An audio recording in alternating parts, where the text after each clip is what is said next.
apply it. On an entirely different matter, American families are dealing with painful inflation every single day.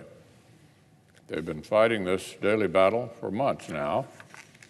A few months ago, a grandfather raising 4 grandkids in Missouri told reporters he had to cancel summer camp for his 8-year-old and his 6-year-old in order to keep affording diapers for their twin younger brothers.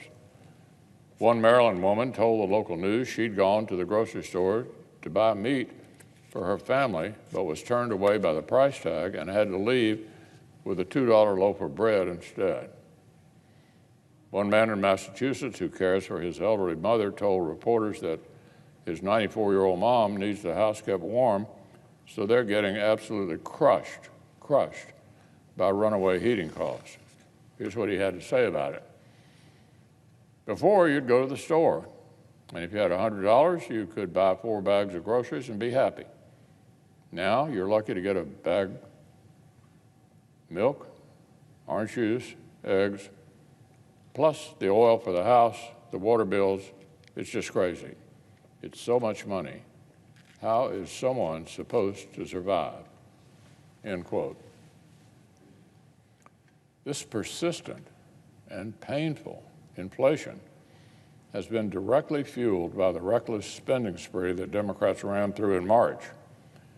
Even if Washington Democrats didn't inflict more new damage, economists still say we're going to see inflation get worse before it gets better. The Democratic leader said on March the 12th, "I do not think the dangers of inflation, at least in the near term, are very real." He was catastrophically wrong. And these same people want yet another multi-trillion-dollar bite at the apple. Look, American families know the spending part of Democrats' reckless taxing and spending spree would spell disaster. 67% just told a survey that Washington should cut back on printing and spending because of inflation and rising costs. And then there's the taxing part of their reckless taxing and spending spree. The bill that Democrats are writing behind closed doors would hike taxes on the American people by an estimated $1.5 trillion. $1.5 trillion in tax increases. Democrats have already turned a strong economy into a shaky economy. Now they want to add the biggest tax hikes in a generation.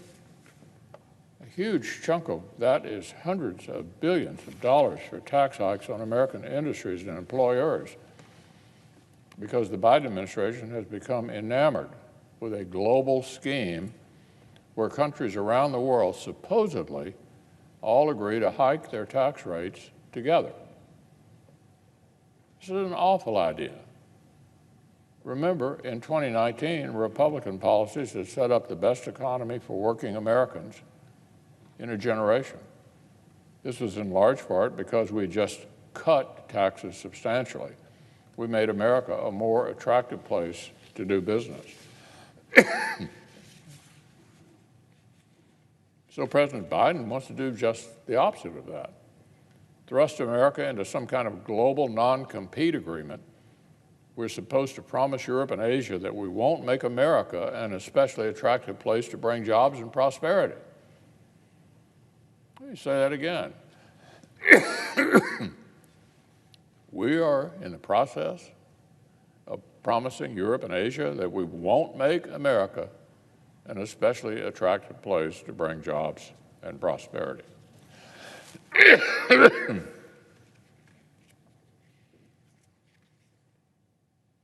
And so look, it gets worse. President Biden and Secretary Yellen want America to leap over this cliff first, tax the heck out of American industries while we just wait and see if our competitors actually follow suit.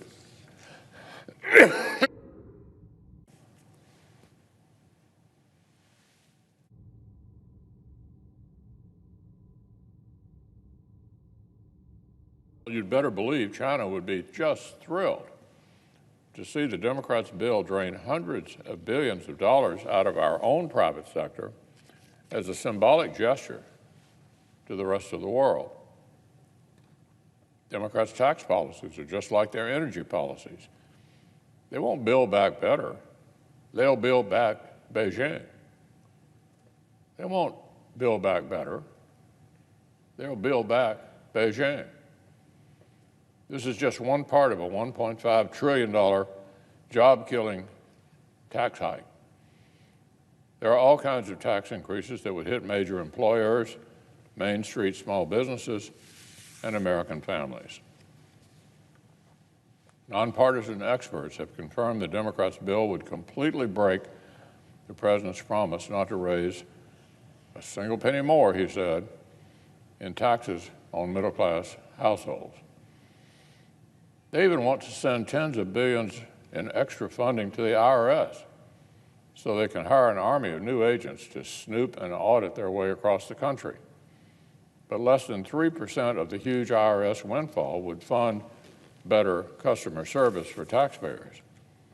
Finally, in the midst of all the tax hikes, Democrats from New York, New Jersey, and California have managed to include, listen to this, a massive tax cut for wealthy people who choose to reside in high-tax blue states. This bonanza for blue state millionaires and billionaires would cost almost $300 billion on its own. Even the Washington Post could only marvel at the audacity of this. Here's their headline: the second biggest program in the Democrats' spending plan gives billions to the rich.